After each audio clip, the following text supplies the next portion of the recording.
Ouais. Oh putain, il fait chaud, bordel.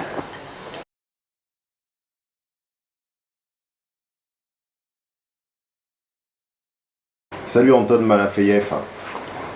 Alors, vous connaissez ou pas Anton? Les plus fidèles d'entre vous connaissent Anton, ou en tout cas ils devinent de qui il s'agit, puisqu'Anton a écrit, pour moi, pour Homme d'influence, anciennement Spike Séduction, Anton a écrit sur son pays d'origine qui est la Russie, comme ça ne se voit pas, en tout cas ça ne saute pas aux yeux. Anton est l'un des auteurs de cette série d'articles très lus, très partagés, très commentés, et qui en plus a un petit peu énervé, qui a un peu exacerbé les passions sur mon site, qui étaient ces articles sur les femmes russes. Tu as dû lire ceux de Julien, qui était un Français expatrié en Russie, mais j'avais demandé, puisqu'on doutait un peu des analyses de Julien, j'avais demandé à Anton, mais ponds ta version, produis ta version, puisque toi tu es russe. Pour ceux qui en douteraient d'ailleurs, Anton va nous dire 2 mots en russe, juste pour enlever tout doute sur la question. Pour calmer tout le monde. Я повторяю то же самое по-русски, то же самое, что я только что сказал по-французски, что я действительно русский, и что ту статью, весь тот анализ, который я написал, он действительно соответствует реальности, и Стефан в своем описании обо мне не соврал ни слова. Voilà, donc Anton est russe. Ça c'est fait. Il a partagé, il a écrit, parce que partager c'est facile, tu vas pas partager, tu as écrit un long article sur la différence culturelle entre les femmes françaises et russes pour mon site. Tu es, alors autre point commun, autre trait d'union entre nous, tu as été consultant comme moi, à Paris comme moi, Paris où tu n'habites plus comme moi. Alors, en quoi étais-tu consultant et quel rapport avec la sociologie ? Alors c'est simple et compliqué à la fois, c'est-à-dire que je suis consultant en stratégie et organisation internationale, et maintenant pour quel rapport avec la sociologie, c'est qu'en fait ma spécialité est l'intelligence interculturelle.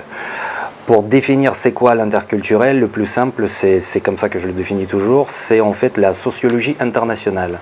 C'est-à-dire qu'on prend les problématiques de la mentalité de la sociologie locale dans un pays, et ensuite en fonction de ça, on va adapter le marketing, le management, l'organisation, la hiérarchie, etc., les produits également, on va adapter à ces particularités-là afin de pouvoir vendre en fait mieux dans le pays destiné. Voilà. Et donc, par exemple, si moi je voulais ouvrir une filiale de Math Consulting en Russie et que je pensais y appliquer les mêmes arguments de vente, le même ça marchera pas. Les mêmes éléments de langage, je me planterai complètement. Voilà. Et toi, tu es censé, entre les deux, m'expliquer, attention, ton activité, ton type de client, etc., en Russie nécessiterait de changer ça, d'adapter à la politique locale, à l'économie locale, à la sociologie locale, à la psychologie locale. Absolument. Voilà ce qu'il te faut adapter sous peine d'échouer à 99,9%.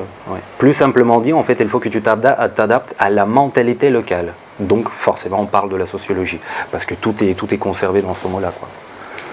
Alors, donc je disais, point commun, consultant comme moi, le rapport avec la sociologie, on l'a vu, et surtout un autre point commun, Anton a choisi, il y a 19 ans, d'épouser, non pas une femme, mais une culture, qui était la culture française. Il a vécu exactement ce que j'ai vécu pour l'Italie, qui s'appelle l'émerveillement stendhalien. Pardon, pas l'émerveillement, c'est pas la cristallisation, c'est pas l'émerveillement, c'est comment ça s'appelle ? Là, ça dépasse mon cadre de compétences, là, je peux pas t'aider. Quand un pays te laisse bouche bée, quand un pays te laisse sans voix, la subjugation, je sais Subjugation, pourquoi pas ? C'est Stendhal qui a théorisé ça sur l'Italie en disant qu'en traversant la Toscane, etc., il pouvait plus avaler sa salive, il était sans voix, sans salive. Donc toi, tu l'as vécu pour la France, et donc tu as, comme moi, pris le risque de quitter une culture dans laquelle tu baignais comme un poisson dans l'eau, pour arriver quelque part où tu ne connaissais personne, où tu ne parlais pas la langue, où tu n'avais pas un ami, pas une connaissance, pas un compte bancaire, pas un toit, rien du tout. Voilà, donc ça c'est... À l'âge de 19 ans, je suis arrivé. Et beaucoup plus jeune que moi, quasiment à la moitié de l'âge à laquelle je l'ai fait moi.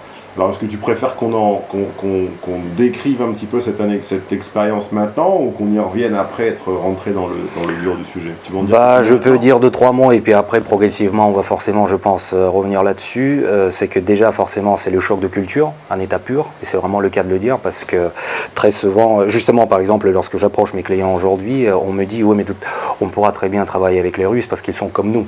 Or, les Russes ne sont pas du tout câblés de la même manière que les Français. Déjà, toi, par exemple, tu as pu expérimenter ça. En arrivant de Paris ici à Rome, tu vois très bien, depuis 2 ans et demi, 3 ans que tu es là, tu vois très bien toutes les différences, en fait. Ah oui, alors qu'on est de culture latine exactement. et qu'il n'y a que 2 heures d'avion. Exactement. La racine culturelle, elle est exactement la même. Tandis que quand on compare, par exemple, la France ou l'Italie à la Russie, aux Russes, je veux dire, c'est 2 mondes complètement différents. Les Russes, certes, ne ressemblent pas aux Chinois. Les Russes, certes, sont physiquement comme les Européens. Mais je veux dire, là-dedans, ils ne sont pas du tout câblés de la même manière. Et donc, lorsque je suis arrivé à 19 ans, d'autant plus qu'à 19 ans, forcément, ton analyse à toi de la société, de la vie en général, n'est pas du tout la même. Elle n'est pas aussi mûre qu'aujourd'hui. Donc, ce choc culturel, au début, il est vraiment très difficile. Voilà.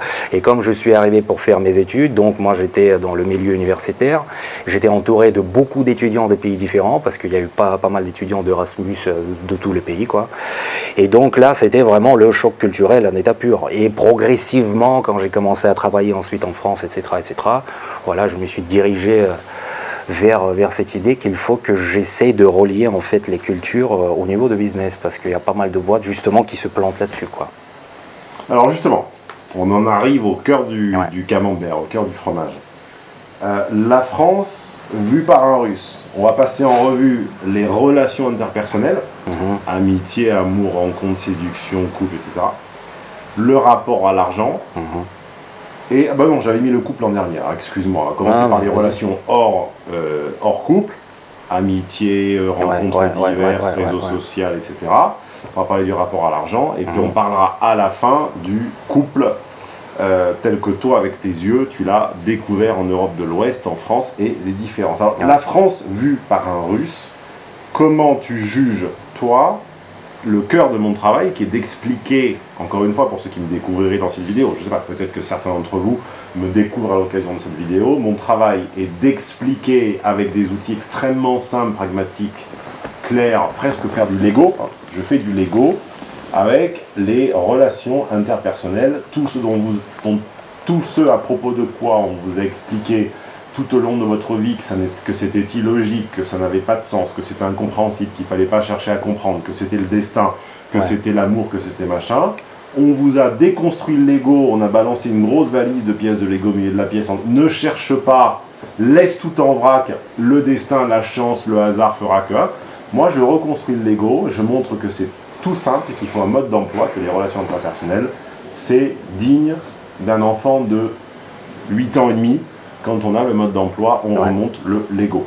Donc, ce que je ne sais pas par contre, c'est comment un Slave arrivant en France voit et qu'est-ce qui lui semble normal, qu'est-ce qui lui semble anormal, qu'est-ce qui lui semble étrange dans les relations interpersonnelles entre 2 hommes français, 2 femmes françaises, un homme et une femme et un homme, une amitié. Qu'est-ce qui t'a choqué ? Alors moi le truc c'est qu'en fait mon parcours en France il a commencé par Besançon, j'ai fait 2 années d'études là-bas. Besançon qui je dirais sociologiquement est différent de la mentalité parisienne, parce que je suis arrivé à Paris déjà en 2000 et les 2 premières années d'études j'ai fait à Besançon. La première chose je dirais qui m'a choqué le plus c'était le rapport à l'amitié, qui est dans la culture occidentale. Là je ne parle pas de la France en général, je vais faire vraiment une généralisation peut-être un peu trop criante, mais en tout cas véridique, c'est que le rapport à l'amitié à l'occidental est différent du rapport à l'amitié russe.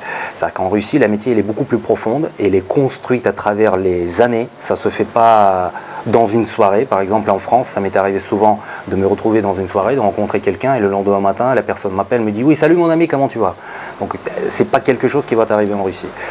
Et donc ce rapport à l'amitié, il se construit vraiment, le terme il est vraiment bien choisi, il se construit à travers les années et les gens doivent vraiment bien se connaître, se faire confiance, etc. etc. En France, comme dans la majorité de pays occidentaux, de culture latine ou germanique, peu importe, ce rapport-là, il est beaucoup plus léger, il est plus sommaire. En fait, on ne s'attarde pas sur certaines valeurs qui sont proches et qui sont nécessaires aux Russes. Voilà. Donc ça, c'était mon premier choc. Ensuite, il y a... Ton premier choc, c'est quelqu'un qui t'a appelé le matin et qui t'a dit « Salut mon ami ». Non, c'était pas ça, c'était... Oui, non, en fait, je ressentais simplement le rapport dans cette amitié entre les gens, justement, tu vois, dans la relation interpersonnelle qui était complètement différent. dans la communication, dans les attitudes, etc., etc. Par exemple, en Russie, très simplement, vraiment très simplement, même si tu ne connais pas la personne, tu peux arriver et dire « ça va, tranquille ». Voilà. En France, il y a cette notion, tu vois, de bulle autour de la personne. C'est-à-dire que tu ne peux pas forcément toucher la personne que tu ne connais pas, tant qu'il n'y a pas un espèce de rapport qui va se créer. Tu comprends? Donc il y a toutes ces petites différences auxquelles au début, forcément, tu ne fais pas attention, parce que tu ne le sais pas, tu ne l'as jamais expérimenté. Tu arrives d'une culture où c'est naturel. Tu arrives, tu dis « ouais, ça va, wesh bien ». Les gens ici... wesh en Russie aussi. Oui, mais en russe, parce que sinon, si tu veux, on le fait en russe. On dit wesh en russe. On dit pas wesh. Bon, là, je la joue un peu. On dit pas wesh, c'est différent. Mais ce que je veux dire, c'est qu'en France, tu ne peux pas forcément te le permettre. Donc, l'approche, elle est différente au début. Il faut créer, il faut pénétrer cette bulle interpersonnelle. Tu vois, c'est ce que tous les adeptes de la PNL et de toutes les petits trucs de gourou de manipulation sur internet pour pêcher des filles facilement en 10 leçons, là, tout ce qu'on fait pas, ils appellent ça la zone de confort. Oui, en quelque sorte. C'est combien de centimètres, à partir de combien de centimètres est-ce que la personne se sent, sent un intrus, ressent une intrusion dans sa bulle. C'est ça. Alors c'est très... Alors moi, en tant qu'observateur, sociologue, tout ce que tu veux, puis surtout en étant simplement observateur et intuitif, tu le sens beaucoup dans les gares et les aéroports. Tu regardes dans un aéroport international une file d'attente pour un check-in ou pour un embarquement, donc tu as 6, 7, 8, 9, 10 nationalités, parfois plus si c'est un énorme hub et un énorme vol, et tu vois les distances. Tu vois par exemple que les Chinois te collent et te touchent. Je me rappelle par exemple d'avoir eu très récemment, je prends l'avion mensuellement au minimum, donc au moins 12 fois par an, je me rappelle avoir eu comme ça un groupe de Chinois dont je m'écartais. Enfin, j'avançais et en fait, il s'arrêtait d'avancer en me touchant. En fait, elle avait un cahier ou elle avait un iPad ou quelque chose dans la main. C'est parfaitement normal. Elle s'arrêtait en me touchant, en fait. Elle me touchait systématiquement. Donc, une fois, 2 fois, 3 fois. Et après, j'ai fait mon truc anti-chinois. Tu connais mon truc anti-chinois? Non. Mais je sens que je vais le découvrir très rapidement. Je les aime pas. Alors, quand ils me font ça, en fait, je fais semblant d'ajuster mes lunettes ou de me moucher, ou tu vois. Et puis là, quand je sens quelque chose, je fais hop, oh pardon, et je lui latte la gueule. C'est mon truc anti-chinois qui rentre dans ma zone de confort. Mais il faut d'abord voir après quelle hauteur il a, parce qu'ils sont jamais aussi grands que moi, donc c'est pas comme ça. Tu lèves le coude, tu sais, un peu comme à la boxe, quand tu apprends les crochets à la boxe, tu commences par le coude. Tu lèves le coude, c'est pour ça que j'ai des lunettes du sociologue. Tu as juste tes lunettes, ou tu te mouches, ou tu vois.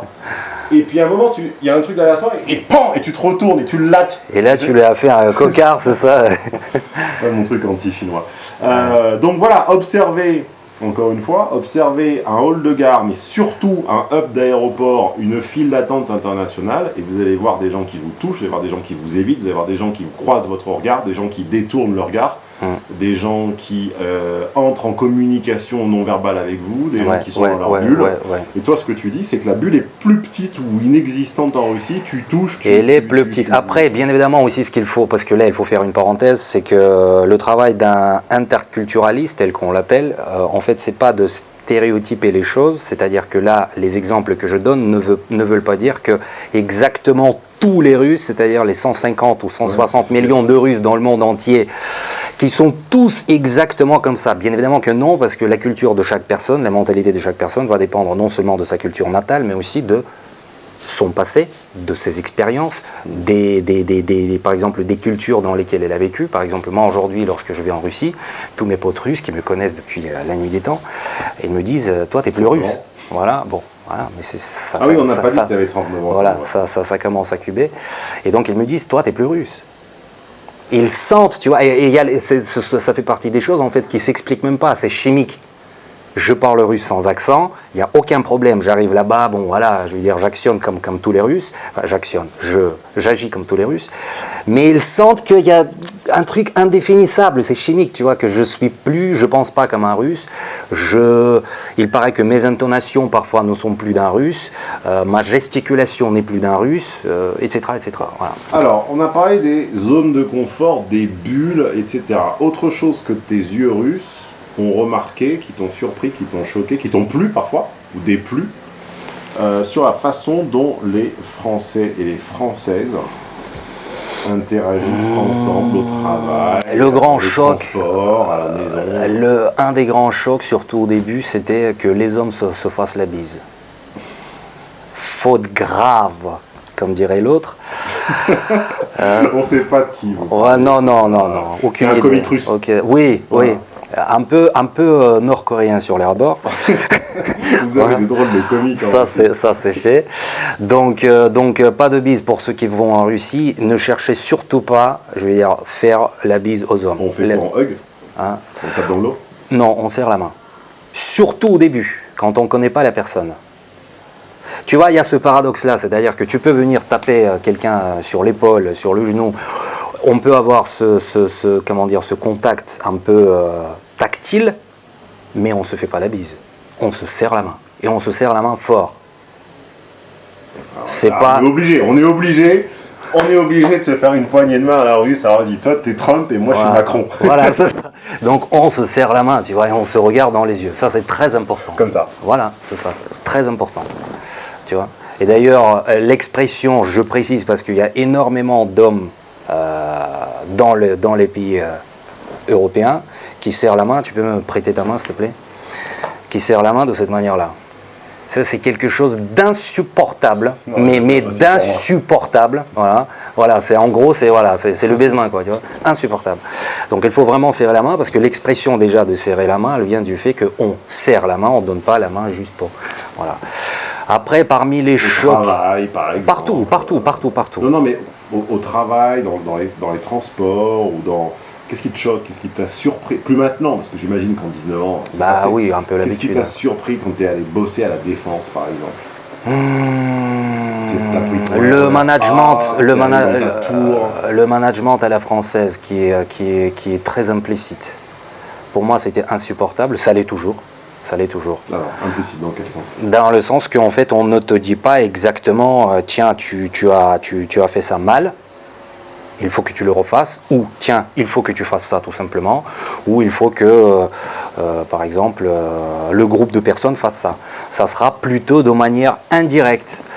Écoute, je pense que là, le travail qui a été fait mériterait une réflexion supplémentaire. Peut-être que nous pourrions envisager la chose différemment. Voilà. Donc si tu commences à parler comme ça à un Russe, surtout, je veux dire, si tu es un manager français et tu vas en Russie, si tu commences à parler comme ça à un Russe, elle va te regarder genre, what is it about? On ne comprend rien. Donc soit tu lui dis fais ça s'il te plaît, ou soit tu lui dis fais-le, tout court, mais au moins c'est clair. Donc il y a une verticalité dans Je ne ferai pas ce mélange-là. Je ne dirais pas que c'est une verticalité, parce que là je te parle vraiment de la communication. Je ne te parle pas du pouvoir, c'est-à-dire que moi patron, toi faire quelque chose. Non. Mais au moins dans la communication, lorsque tu... cailloux, Voilà, exactement. Mais au moins dans la communication, il faut que ça soit clair et précis, tu vois. Je ne sais pas, bon là, il ne le voit pas, mais ce rideau-là, il est orange. Il n'est pas jaune, je ne sais pas moi, un peu vieilli. Il n'est pas rouge bleuté, j'en sais rien. Il est orange, point, voilà. Donc la communication en Russie, elle est beaucoup plus précise, beaucoup plus, je dirais, straight to the point. En séduction aussi? Moi, vouloir toi? Oui. Oui, bon, on y vient juste après, on revient aux femmes juste après. Souvent. Restez. Souvent. Et c'est d'ailleurs de ça aussi que la femme russe, aujourd'hui, qui a goûté, si tu veux, aux films occidentaux, américains, français, italiens, etc., qui a goûté un peu à l'étranger qui vit en Russie, maintenant la femme russe, elle souffre un peu, tu vois, de ce rapport un peu direct avec les hommes qui arrive un peu à l'homme de Cro-Magnon qui attrape la gonzesse et qui l'amène, quoi. Et donc la femme russe aujourd'hui, elle veut un peu plus de ce romantisme, de cette communication indirecte, de l'allégorie, des métaphores dans la communication, dans la séduction. Donc tu veux dire que la normalité d'une femme russe pour une féministe française de base, c'est un viol, quoi? Faut pas déconner non plus. Faut pas déconner non plus. Mais non, bien sûr que non. Alors là, tu m'as dit également, je ne vais pas vous le cacher qu'on a préparé l'entretien, c'est écrit là, voilà, vous voyez, on ne vous cache le On a mis 3 jours pour écrire le script, c'était insupportable. On a mis 3 minutes au déjeuner sur une table toute petite, on n'avait même plus la place d'écrire. On a très bien déjeuné, d'ailleurs j'ai fait... Bah oui, mais si au moins tu choisissais les restaurants, on pouvait être confortable, mais la ramener sur une table comme ça... J'emmène Anton dans mes bonnes petites adresses à Rome. Le rapport à l'argent, tu m'as dit, interroge-moi. Ah, c'est pareil, au début, t'as pas dit qu'on était à Rome et que j'étais ici de passage parce que c'est vrai. t'as tout oublié au début. C'est une catastrophe. J'ai répété avant, d'habitude je répète pas avant, je dis rien. Là j'ai répété avant, donc forcément j'oublie tout. Alors, pourquoi j'ai... Alors, oui, Anton est de passage en Italie d'abord, m'a dit, je suis à Milan, t'es où? J'ai dit, je suis chez moi à Rome, grosso modo, est-ce que tu veux que je passe te voir? Oui, et je le loge dans mon pigeonnier. Ça s'appelle un pigeonnier, parce que d'abord c'est une cage au-dessus, avec tout le confort sommaire, mais existant. Et puis en plus, j'ai des nids de pigeons, j'ai un nid de pigeons dans le toit, on les entend copuler. Tu les entends copuler là, au-dessus de... D'ailleurs, ça m'excite un peu par moment. Mais... on est en train de tourner un porno de pigeons. Si vous êtes... ça devient n'importe quoi cette vidéo. Si vous êtes intéressé. Donc non, voilà. Alors, je loge Anton sur ma terrasse, dans mon pigeonnier, et je profite pour le séquestrer quelques minutes, là, on aurait bientôt fini, pour une petite vidéo de comparaison interculturelle. Russie-France, voilà, vous savez tout. Et on a mangé une assiette de légumes, comme deux grosses tapettes. C'était très bon, très bon, très bon. Sans viande, comme deux grosses tapettes véganes. Voilà. Mais là, tu vois, on conserve quand même notre bulle individuelle chacun. Voilà, il y a suffisamment de distance en fait sur le canapé. Pardon. Alors, batterie rechargée, enfin batterie rebranchée, verre d'eau, je m'en occupe, je fais la... Parle-nous du rapport à l'argent. Qu'est-ce qui t'a surpris, frappé, déçu, plu, déplu dans les Français? Alors, le rapport à l'argent. Déplu, je dirais pas, parce que bon, comme j'ai un rapport très rationnel à tout dans la vie, donc il faut dire que les Français en général sont plus calculateurs en fait dans leurs dépenses comparé aux Russes en général. C'est-à-dire que le Russe, d'ailleurs en Russie, on a même cette espèce de notion, on diffère les choses à la Russe. C'est-à-dire que si on sort, alors on sort. Tu vois, je vais descendre tout ce que j'ai dans ma poche, j'en ai rien à foutre. Les hommes et les femmes ou que les hommes? Je te taquine. C'est vrai que... Non. C'est intéressant parce que c'est vrai que les hommes, ils ont plus tendance à faire ça. Mais quand une femme russe, elle est en recherche, je peux te dire qu'il y a les soirées... Donc tu as déjà vu une femme russe payer de sa poche? Bah, quand elle est invitée par personne et quand elle est en pleine chasse, bien sûr, elle n'a pas le choix. Elle n'a pas le choix. J'en ai là à Paris, j'en ai jamais vu. À Paris. Et en Italie encore moins. Oui, mais Paris, c'est pas la Russie. En Italie encore moins. Ah, oui, ça c'est autre chose. Parce que déjà à la base, elles viennent ici justement en recherche de, tu vois, de cette galanterie, on va dire occidentale latine, dans l'espoir de. Mais globalement, par exemple, lorsqu'un homme russe invite une femme, je sais pas où que ce soit, il paye tout. Ce qui est différent, et ce que personnellement à moi, ça m'a plu quand je suis arrivé en France, c'est que quand on allait dans un café, on prenait 2 cafés, la fille payait son café. Je pouvais très bien le payer ce café, je veux dire, la question n'est pas là. C'est-à-dire qu'on n'était pas dans un gastronomique à 200 € par tête, quoi, tu vois. C'était en Norvège. Non, ça c'était pas en Norvège. Au début c'était à Besançon, ça tout était pas cher. Par contre quand je suis arrivé à Paris, là je me suis dit bon, il va falloir peut-être aussi calculer un peu comme le font les Français. Tu leur as fait la tournée des Grands-Ducs à Besançon, allez hop, un kebab. Salade tomate oignon obligatoire toujours. Et voilà, donc le Français globalement il est plus calculateur, c'est-à-dire qu'il va, tu vois, il pense toujours à son assurance vie, il pense toujours à sa retraite, tout est, voilà, en fait tout est cloisonné quoi. Voilà, cet argent-là elle part là, et là je peux pas dépenser plus parce qu'en plus jusqu'à la fin du mois il me reste ça ou ça ou ça ou ça. Le Russe il est pas comme ça. Il y a un crédit le Russe? Aujourd'hui, crédit à la consommation. Aujourd'hui, oui. Voiture. Et je vais te choquer. Télé. Et je vais te choquer, c'est qu'aujourd'hui, le crédit en Russie pour acheter quoi que ce soit, c'est 14, 20, 25%. Oui, monsieur. Oui, monsieur. Donc le Russe aujourd'hui il vit à crédit parce qu'en fait cette espèce de occidentalisation de l'économie de marché, enfin tous les attributs on va dire occidentaux, oui voilà, ils sont arrivés en Russie, donc aujourd'hui forcément tu as Ikea, tu as Auchan, le Roi Merlin, etc., ils sont tous là-bas et ils se font vraiment donc plaisir. Le paradoxe, si on fait un tout petit peu de géoéconomie, c'est que le Russe est endetté à titre personnel, ouais. Mais la Russie au titre d'État n'est pas très endettée je crois. Pas autant qu'elle pourrait l'être. Pas à 100 ou 110% du PIB. Voilà. Alors que le français, et ça c'est Asselineau qui me l'avait appris dans ces grandes années il y a quelque temps, le français, comme l'italien d'ailleurs, à titre individuel est peu endetté, Ouais. fait partie des Mais l'État fait n'importe quoi. Alors que l'État Absolument. est endetté à 2300 milliards, ou je ne sais plus combien, Absolument. 2400 milliards, enfin à 100% du PIB. Bon, après, par contre, il y a une autre notion. Donc là, pour le coup, déjà, je vais parler de la Russie, non pas des Français, mais ça rentre quand même dans le cadre de, tu vois, de cette discussion quelque part interculturelle. C'est que, comme tu parles de l'État, le problème en Russie, c'est la corruption à un niveau complètement, tellement incommensurable que parfois je compare, il y en a quelques-uns qui vont pas plaire à ce que je vais dire, mais je m'en fous complètement. Parfois je compare la Russie à l'Afrique, en termes de la corruption. Parce que je veux dire, ça ne rentre plus dans n'importe quelle logique quelconque comprise par un cerveau normalement constitué. Tout ce qui est volé au niveau de l'État. T'as un cerveau l'État. malade ou t'as un cerveau normalement constitué, toi? J'espère le deuxième. D'accord. Voilà. T'es pas sur la liste de Patrick? De lequel? Non. Sébastien ou... Non, c'est pas celui-là. Je ne connais pas. Salut Patrick. Voilà, salut Patrick. Donc il y a complètement une notion différente, c'est cette corruption-là, qui est présente absolument dans tous les États, dans toutes les politiques. Parce qu'un Français, je me mets à la place des gens qui nous regardent. Ouais. Le Français, il a grandi à Lyon, il est monté à Paris, il a rencontré une nana, il est parti acheter sa maison en Bretagne. Il fait du bateau, le dimanche après-midi, il va faire un pique-nique et puis il rentre, elle lui fait un yaourt avec des amandes. Et hop, il se met devant YouTube et il entend dire la corruption. Pour lui, c'est abstrait. Ça veut rien dire pour un Français de base, la corruption. Comment ça se manifeste? Donc la corruption, le meilleur exemple que je puisse donner, c'est que plusieurs gouvernements successifs, depuis 20 ans, essayent de construire l'autoroute entre Moscou et Saint-Pétersbourg.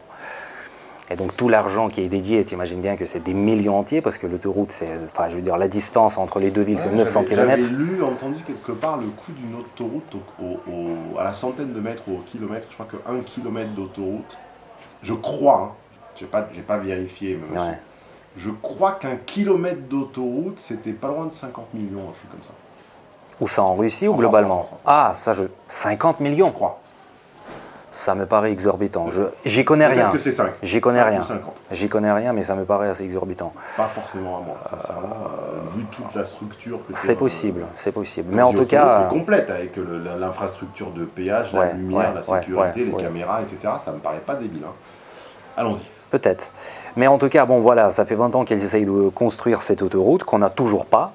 Ils ont construit un tronçon à peu près dans la région moscovite en direction de Saint-Pétersbourg, qui est bien évidemment payante maintenant, le tronçon payant donc.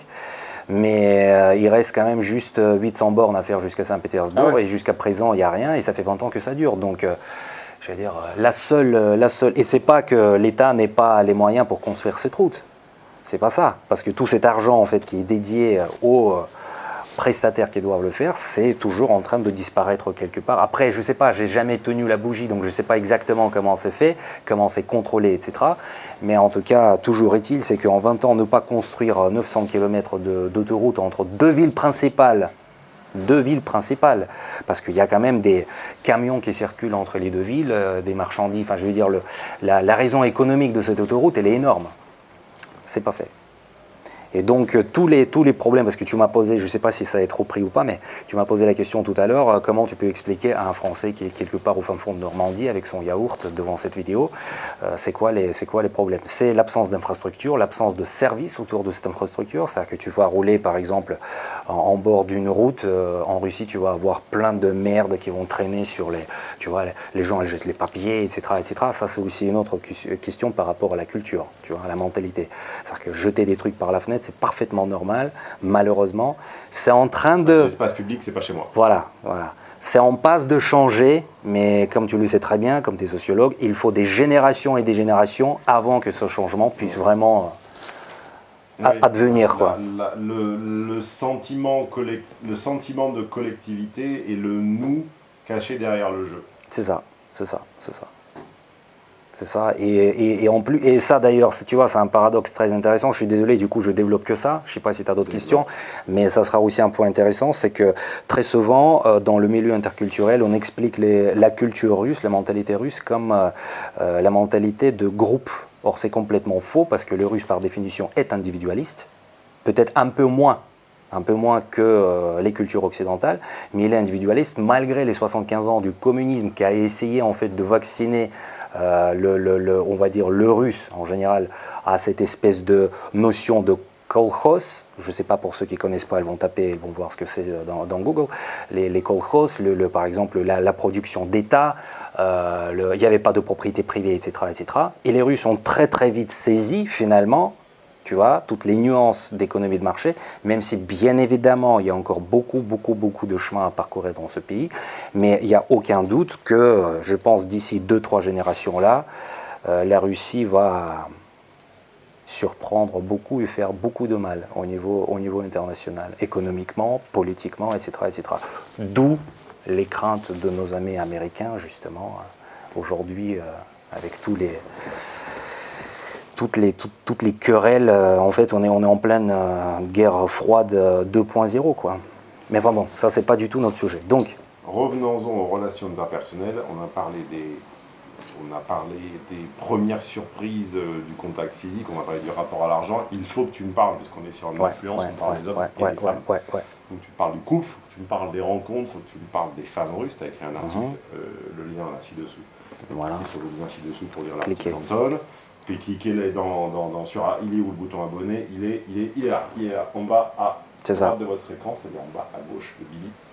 Si vous n'êtes pas encore abonné à la chaîne, c'est le moment. Alors, les couples franco-russes, russo-français, russo-russes...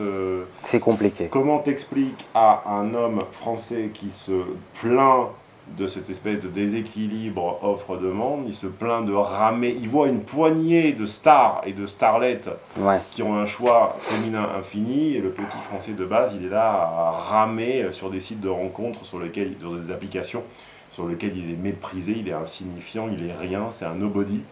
Il est, comment dire, il est insignifié dans quel sens, par qui? L'homme français dénué de ressources particulières, de statut particulier, et qui n'est pas connu, et qui est une pièce anonyme de puzzle, peut avoir l'impression que le bonheur se trouve à l'Est, que je sais pas... Non, pas du tout, pas du tout. Pas du que tout, les femmes y sont plus féminines, qu'elles y sont plus sensibles à tel ou tel de ces arguments, et qu'il faut moins être une superstar internationale pour sortir du lot. Ce sont des récits, des légendes urbaines qui traînent depuis 30 ou 40 ans. Fais-nous un peu le point sur tout ça. Tu sais, c'est le débat perpétuel en fait. Perpétuel parce que je constate que déjà quand j'avais écrit cet article chez toi, ensuite j'en ai écrit un deuxième chez moi parce que j'ai commencé à recevoir une tonne de mails, de commentaires. Ah oui, mais comment je fais parce que j'ai rencontré une fille. Alors au début, je me contentais simplement de dire, bah relis mon article parce qu'en gros tout y est. Et finalement, je me suis rendu compte que l'explication, quelle que soit l'explication que moi je puisse donner, sociologiquement, interculturellement, tout ce que tu veux, j'ai l'impression que les gens, en fait, ils n'entendent que ce qu'ils veulent entendre. C'est-à-dire qu'ils n'entendent pas la raison que j'essaie de faire passer. Et le truc, c'est que croire que vous pouvez trouver votre bonheur à l'Est, en termes de femmes, c'est complètement faux, parce que premièrement, et je me suis forcé d'écrire ça dans mon article, c'est que premièrement, si vous voulez vous entendre avec les femmes russes, bah, il faut déjà connaître la mentalité, et pour connaître la mentalité, il faut connaître l'histoire. Voilà. Donc si vous ne connaissez pas ça, et si vous pensez simplement qu'en cliquant sur un truc, en payant les frais de, je sais pas moi, de mariage, les frais de mise en relation, etc., vous allez résoudre le problème de votre vie, c'est complètement faux, je veux dire, c'est un attrape-con, quoi, excuse-moi, hein, j'ai rien contre ces gens-là, mais c'est un attrape-con. Et en fait, tous ces sites internet-là, ils ne cherchent justement que ces profils-là, qui vont payer 1 000 €, 2 000 €, je ne sais rien combien ça coûte. Peut-être que sur certains sites, ça peut aller jusqu'à même 5 000 €, j'ai entendu. Ça, c'est complètement faux, ils ne vont rien résoudre du tout. Et le truc, c'est que, par exemple, les couples mixtes France-Russie, quel que soit le sexe des deux côtés, je parle, hein, le couple mixte en général, c'est assez compliqué. Parce que ça m'est arrivé de parler avec les femmes russes en France ou avec les hommes russes. Moi-même, je suis russe, donc t'imagines bien que j'ai passé pas mal de temps avec les Françaises. C'est compliqué parce qu'il y a une mésentente, je dirais presque permanente sur plein de choses, parce que l'aspect des choses est différent, l'approche est différente, la compréhension, la grille de lecture est différente. Et donc moi, aujourd'hui, je peux forcément m'entendre avec une Française plus facilement. Pourquoi? Parce que j'ai passé 19 ans ici, parce que je connais l'histoire française, je parle français, je connais la mentalité française, je connais le mode de vie français. Ouais, n'empêche que ta dernière compagne était serbe. Ça n'a rien à voir. Ça n'a rien à voir, elle était serbe. Je taquine, Non, non, j'essaie de, non, non. de le coincer. Oui, elle me fait chier, mais de toute façon, je vais m'en sortir, vous allez voir l'artiste. Elle était serbe, mais elle était serbe en fait par ses parents. Mais elle était née ici et c'est une Française. Elle parle un peu le serbe, mais je veux dire, ce n'est pas une serbe. Même si elle a passé beaucoup de ses vacances quand elle était petite en Serbie, etc. Elle a de la famille là-bas, etc. Mais c'est une Française de pure souche, sur toutes les coutures. Donc le fait que je me retrouve avec une Serbe, très franchement, c'était le pur des hasards, vraiment le pur des hasards. Et au final, on s'est retrouvés ensemble, non pas parce que moi j'étais russe et elle était serbe par ses parents, tout simplement parce que c'était le hasard d'une rencontre, quoi. Voilà. Mais c'est une Française, ça c'est clair. Qu'est-ce qui t'a surpris d'autre chez les femmes françaises et les couples français? Comparé aux Russes, je dirais toujours cet aspect d'individualisme, c'est-à-dire que la Française, elle est comme le Français, hein, mais bon, dans mon cas, je vais forcément parler plus des femmes, la Française, elle est plus individualiste qu'une Russe, dans le couple. La femme russe, elle va être plus derrière son homme, elle va être plus, je dirais, historiquement, la femme russe, elle est plus dans le rôle du support de son mari, sous toutes les coutures. Voilà. Mais ça, c'était historique. Aujourd'hui, bien évidemment, tout est en train de changer. Aujourd'hui, la femme russe, elle est davantage émancipée, elle est davantage indépendante financièrement, intellectuellement, socialement, etc., etc. Mais au début, en tout cas, il y a 20 ans, parce qu'il ne faut pas oublier que moi, quand je suis arrivé en France, c'était les années 90. C'était complètement différent. Complètement différent. Les années 90, en Russie, c'était encore pratiquement le post-soviétisme total, je veux dire, dans tous les aspects de la vie. Donc forcément, moi, quand je suis arrivé ici, pour moi, c'était voilà, cet aspect individuel. Par exemple, quand ma première copine m'a dit non, mais je m'en fous, marié, pas marié, quoi que ce soit, de toute façon, moi, c'est moi, quoi. Moi, c'est ma vie. Voilà. Moi, j'étais éduqué dans un système où marié, ensemble, dans un couple, c'est pas chacun pour sa gueule. Ok, donc traduction dans mon jargon. En Russie, la feuille de route des deux, le secret agenda, comme on dit chez moi, se font dans un secret agenda commun. Ouais. En France, c'est un peu comme les comptes séparés et les comptes communs. On met une feuille de route en place en commun, mais en backup, chacun garde avec bien deux câbles branchés, voilà, deux câbles branchés, qui est séparable des deux côtés. Ouais.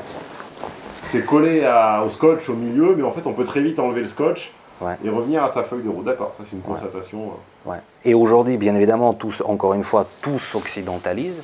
Donc cet aspect, cet attrait, on va dire, de compte joint ou de scotch qu'on peut arracher à tout moment, etc., il commence à être présent de plus en plus en Russie. Mais ce n'est pas pour autant que automatiquement, pour un Français lambda, ça sera facile de brancher une nana russe et automatiquement faire, je ne sais pas moi, sa vie ensemble, etc., etc. Là, il y a à peine 3-4 jours, j'ai reçu encore un nouveau commentaire d'un Français qui a rencontré une Russe. Ils ont commencé à tourner un roman ensemble, etc., etc. Et au final, ils sont séparés comme d'habitude parce que le Français, enfin je veux dire ce gars français, il a découvert le visage de cette fille russe qu'il ne voyait pas au début mais que moi j'aurais vu dès le début. Parce que c'est-à-dire c'est compliqué, je peux pas te l'expliquer en 5 minutes, mais j'aurais vu par exemple tous les symptômes que le Français ne peut pas voir. Et c'est pour ça que, de toute façon je ne vends pas le conseil de couple, mais ce que je veux dire par là, c'est que je déconseille par exemple aux Français d'aller taper comme ça dans les femmes slaves, ukrainiennes, russes, ou je ne sais pas, mais même bulgares ou roumaines pour certains. En pensant qu'ils vont facilement s'entendre, ils vont facilement se comprendre, etc. Parce que de toute façon, il y a toujours cette chimie qu'en étant de cultures différentes, on ne peut pas voir au début. Voilà. Moi, quand je rencontre une femme russe ou un homme russe, je vois instantanément si ça peut matcher ou pas. Je le sens, parce que je connais le fonctionnement, je connais toutes les connexions, si tu veux, cérébrales qui sont installées dans la tête de cette personne, même si on ne peut pas forcément savoir ce que la personne pense. Mais je le sens. Voilà. La chose que je ne peux pas faire, par exemple, si demain je rencontre une Américaine, ou une Japonaise, ou une, je sais pas moi, Australienne, ou Thaïlandaise, ou Congolaise, ce sont deux modes de câblage différents. Autre chose sur les couples, les femmes, les hommes, les mariages, les divorces, les rencontres Bah, le truc, c'est que je pourrais parler pendant des heures et des heures. Je sais pas, demande-moi, qu'est-ce qui t'intéresse, ou peut-être ton audience, par quoi elle est intéressée le plus, quoi. Bah dites-le, Dites-le, et puis, dites-le en commentaire et je poserai les questions à à mon ami russe, puis à désormais votre ami russe également. Mais par pitié, posez pas les questions généralistes comme j'en ai récolté déjà plein depuis 4 ans que j'ai publié cet article chez toi. Je reçois les mails. Qu'est-ce qu'il faut faire pour sortir avec une fille russe? Pitié, je ne réponds pas à ce genre de questions. 3 préjugés, Ouais. donc 3 idées fausses, et au contraire 3 vérités sur les Russes et la Russie. Alors, le premier qui me vient comme ça à l'esprit, assez comique, c'est « Ah bah toi t'es russe, donc t'as jamais froid, quoi ». Voilà. Les gens considèrent qu'en Russie, il fait à l'année moins 40, donc automatiquement, si j'arrive en France et il fait 0 degré, donc je dois me balader en maillot de bain, quoi. Voilà. Ce qu'il faut savoir, c'est qu'en Russie, en été, en fonction de l'endroit, il peut faire plus 40, comme il peut faire au même endroit en hiver, moins 40. Voilà, donc les amplitudes sont beaucoup plus larges, et personnellement, je suis né dans un endroit où en été, il fait plus 40 à l'ombre. Voilà, donc ça, c'est le premier préjugé. Ensuite, il y en a plein. Toi, t'es russe et tu bois pas de vodka, donc t'es pas un vrai russe, quoi. T'as envie de mettre une machine à claque en route. Tu veux une vodka? Non, j'en bois pas. Je sais pas, j'aime pas. J'ai horreur de cette boisson. Après, il y en a plein d'autres. Oui, vous, les Russes, vous êtes habitués à la corruption. Non, les Russes ont horreur de la corruption. Tu demandes à n'importe quel. D'ailleurs, je déconseille éventuellement quand vous allez. J'ai écrit un article là-dessus. Je déconseille quand vous allez en Russie de parler, de parler aux Russes justement de leur corruption, parce qu'ils ont horreur de ça. Ils sont allergiques à cette corruption dont j'ai parlé tout à l'heure, qui en fait transperce. Tu sais, il y avait un film italien dans les années 80 qui s'appelait, je ne sais plus comment il s'appelait, qui parlait de la mafia et qui démontrait en fait le fonctionnement italien de la mafia, qui pénétrait dans absolument tous les domaines sociale de la société italienne. Et bien cette corruption en Russie, elle est exactement la même. Et donc les Russes n'en peuvent plus, ils ne la supportent plus, donc il ne faut pas croire que nous les Russes, on est habitués à ça, quoi. Voilà. 3 vérités. 3 vérités. C'est vrai que nous les Russes, on sourit beaucoup moins. Encore une fois, j'ai pondu un article là-dessus parce qu'on m'a tellement fait chier avec cette question pendant 20 ans que pourquoi vous les Russes, vous souriez jamais? En fait, on sourit, mais on sourit pour des raisons et dans des circonstances complètement différentes des cultures latines. Je peux te donner un exemple. À l'époque, à l'école, on nous disait « souris pas, tu travailles ». Donc on ne nous sourit pas pendant qu'on travaille. Voilà. Tu ne souris pas forcément à quelqu'un que tu rencontres ou que tu ne connais pas. Donc tu ne dis pas « bonjour, vous allez bien ?» Non, on dit « bonjour » normalement. Voilà. Et puis si le contact s'installe, si on devient plus amicaux, plus proche, etc., là on commence à sourire parce qu'on prend du plaisir. Et le sourire, c'est un plaisir, et il y a de l'humour derrière. Dire bonjour en souriant comme ça, les Russes ne supportent pas, et notamment par exemple ce fameux sourire américain, tu vois, électrique permanent avec toutes les dents devant, ça les Russes pareil, ils ne peuvent pas comprendre. Voilà. Donc c'est vrai qu'on sourit moins, mais c'est pas vrai qu'on ne sourit pas du tout. Vérité, quoi d'autre? C'est vrai qu'on est plus froid, c'est vrai qu'on est plus fataliste. Au début, quand je suis arrivé, tu sais, en 98, quand je suis arrivé en France, très souvent j'ai entendu cette phrase « Vous les Russes, vous êtes très fatalistes ». Et je ne comprenais pas, en plus j'avais 19 ans, je ne comprenais pas, je disais, pourquoi? Et effectivement, après avoir vécu 5-10 ans en France, quand j'allais en Russie, quand je communiquais avec mes proches, avec ma famille, etc., il y a cette notion de fatalisme permanent. Oui, de toute façon, ça ne peut pas marcher, parce que de toute façon, on vit dans un pays qui... Il n'y a rien qui fonctionne, il y a la corruption, il y a nanana. En Italie aussi, ils sont super fatalistes. Voilà, mais parce qu'il y a aussi des raisons pour, tu vois ce que je veux dire. Mais ce que je veux dire aussi, c'est que ça fait 20 ans que j'ai quitté la Russie, même si j'y vais régulièrement, tous les ans, même plusieurs fois par an. Ma famille est toujours en Russie, donc je suis très connecté en fait avec la société russe. Mais ce que je veux dire, c'est que pendant ce laps de temps de 20 ans, il y a énormément de choses qui se sont améliorées en Russie. Donc dire que, tu vois, ce fatalisme, quand les Russes disent « oui, de toute façon, chez nous, c'est jamais, jamais, jamais, jamais », c'est présent, c'est vrai. On est comme ça, les Russes, on a cet attrait-là. Mais en même temps, quand tu leur dis « ouais, mais attends, moi, je suis parti il y a 20 ans, aujourd'hui, il y a ça va mieux. » Oui, mais à côté de ça, voilà.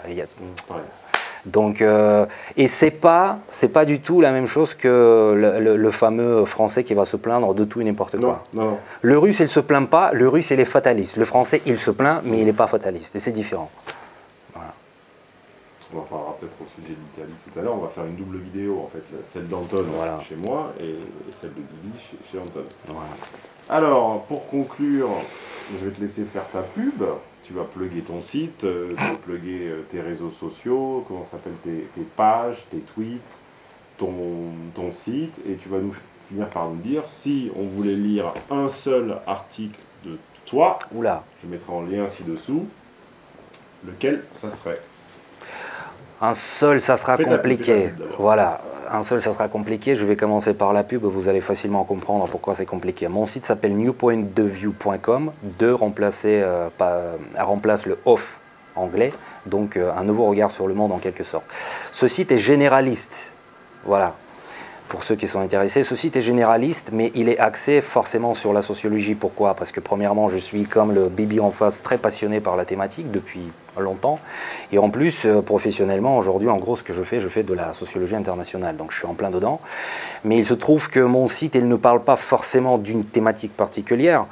J'ai traité les thématiques complètement différentes, comme le child-free, comme l'atypisme ou la surdouance. J'ai parlé de la politique, de l'économie. Et je parle bien évidemment des aspects interculturels, etc. Donc, dire, lisez cet article et vous avez tout compris, c'est pas possible. Je dirais, bon, on en a parlé à table tout à l'heure. Ça, c'est un article, je pense, assez intéressant et qui certainement, probablement, plaira à ton audience. C'est un des derniers articles que j'ai écrit initialement en russe et ensuite traduit en français qui parle de la sapiosexualité. Je pense que vous le trouverez très facilement quand vous allez sur la page générale, vous allez le voir. Voilà. On peut aussi mettre le lien directement vers l'article pour faire plus simple. Jette le lien. Voilà, allez. Jar. Et je pense que ça pourrait être intéressant. Maintenant, en termes de pub, qu'est-ce que je peux dire? Il se trouve que on me contacte très facilement, soit via mon site, il y a une page contact, donc très simplement. Ensuite, je suis facilement trouvable sur tous les réseaux sociaux, Facebook, Twitter, etc. Tout est à mon nom. Anton Malafeyev. Voilà, Malafeyev. F-E-E-V à la fin. Voilà, c'est ça. Et ça se prononce Malafeyev. Mais bon, cherchez pas comment ça se prononce, on s'en fout. Donc tout est à mon nom, assez facile. Le site. T'as un tweet? J'ai un tweet à mon nom, ouais. Voilà. Facebook. Ouais, Facebook, tout. Un compte LinkedIn. Tout. Voilà, comme un Instagram où tu mets des photos de side boobs. Side boobs, tu me donnes une très bonne idée. Je vais commencer à le faire dès cet après-midi. Voilà, mais j'ai un Instagram effectivement, donc j'ai tout, un peu comme tous les blogueurs. Voilà, donc je remplis de temps en temps toutes ces pages-là avec du contenu différent. Voilà, et puis en termes de professionnel, mais je ne pense pas que c'est vraiment dans le cadre de cette discussion-là. Je redis simplement encore une fois que je suis consultant en stratégie et organisation internationale pour les entreprises principalement. Tout ce qui est adaptation culturelle des produits, du marketing, du management et des relations humaines pour les entreprises qui s'exportent et qui ouvrent des filiales et succursales à l'étranger. Merci Anton, on va maintenant échanger nos places. Tu vas passer dans le coin de l'intervieweur, je vais passer dans le coin de l'interviewé, on va se faire un petit verre d'eau. Et un petit cigare, non? Si tu veux, enfin il est 4h40 si tu veux. Je vous rappelle qu'on s'abonne ici dans le coin si ça n'était pas encore fait. Je vous présenterai comme ça de temps en temps mes amis. Encore une fois, c'était impromptu, improvisé. On n'a pas vraiment préparé, mais de temps en temps, quand un ami passera me voir dans mon appartement bureau, je le collerai sur le canapé et je vais l'interviewer. Je profite juste un truc complètement à deux balles parce que je sais ce que Stéphane a subi récemment dans les médias un peu partout. J'ai juste envie de dire, n'écoutez absolument pas ce qui est écrit. Je connais ce mec-là depuis 10 ans. C'est un mec génial, très intelligent. Je l'adore. Non, mais je lui serre pas les chaussures parce qu'on est là devant un objectif. Mais je pèse mes mots. Ne lisez pas ce qui est écrit dans Le Point et puis dans tous les articles merdiques qu'on peut pondre sur lui au début de l'émission de l'année dernière. C'est un mec vraiment génial, très intelligent et ça vaut vraiment la peine d'écouter ce qu'il dit parce qu'il en a là-dedans. Tchuss. Ouais, tout à l'heure.